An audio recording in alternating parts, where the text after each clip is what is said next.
গভীর রাতে দেখা গেছিল যে খুব খারাপ, জলের পাওয়া যায় না। আমাদের জমি জায়গা সব কেড়ে নিচ্ছে, বলে বিক্রি হয়ে যাচ্ছে, অমুক হয়ে যাচ্ছে, এটা দেবো সেটা দেবো, তাদেরকে দেয় না। আবার ওই নদীর রাস্তা খুব খারাপ, আমাদের ওইদিকে যাওয়া যায় না। ওই জেঠিঘাট নাকি 4 লাখ টাকা জেঠিঘাট হয়েছে নাকি, জেঠিঘাট দেখেছেন? আপনারা জমিন কে নিয়েছেন? এই হচ্ছে কি শঙ্কর সাজান আর ওই ডাক্তার সিরাজ ডাক্তার ওই জন্য। আপনারা থানাতে জানিয়েছেন? হ্যাঁ জানিয়েছি।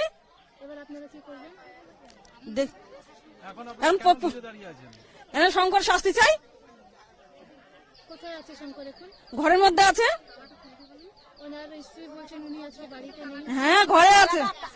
তালা খুলতে বলুন, আমরা থাকবো এখানে, আপনারা যান দেখে আসুন ও আছে কি না আছে। যদি না থাকে আমরা চলে যাব। পুলিশ তো সামনে আছে, আপনারা পুলিশকে জানিয়েছেন কি? হ্যাঁ আমরা বলছি ভিতরে আছে, তালাটা খুলুন, বলে কি না নেই, আপনারা বাড়ি যান আমরা দেখছি। তালাটা খুলুন, খুলে আমাদের দেখিয়ে দেন যে নেই, আমরা চলে যাব। আজকে হঠাৎ করে আপনারা একসাথে যুক্ত হয়ে এখানে আন্দোলনের জন্য নেমেছেন কেন? এতদিন আমাদের জমি জায়গা এন তেন করে তো সব তো রাস্তাঘাট কিছু আসছে, সব তো যা কিছু আসছে সব তো ওরই, আমাদের কিছু না।